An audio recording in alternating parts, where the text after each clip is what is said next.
Ер әйел болсын 40 жастан кейін тез қартаймау үшін мына әдісті қолданыңыз. Нәтижесі косметологқа 10 рет барғанмен бірдей.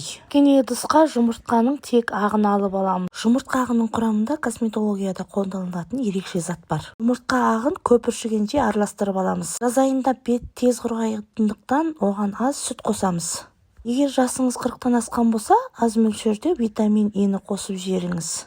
Ол беттегі кәрілік қара дағының түсуінің алдын алады. Егер жасыңыз 50-ден асқан болса, аз мөлшерде бал қосып жіберіңіз. Бәрін қосып қаттырақ араластырып, бір-бірімен әбден араласқаннан кейін, мына бір арнайы бетке маска жағуға арналған марлыны Пиндодан заказ беруге болады. Скрин жасап, фотосын қойсаңыз, неше түрлісі шыға келеді.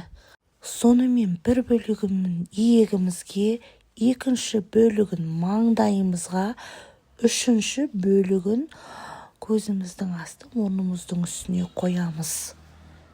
Бетін салфанмен жауып 20 минут қойып қоятын болсақ, бетіміз жылтырап, әдемі болады.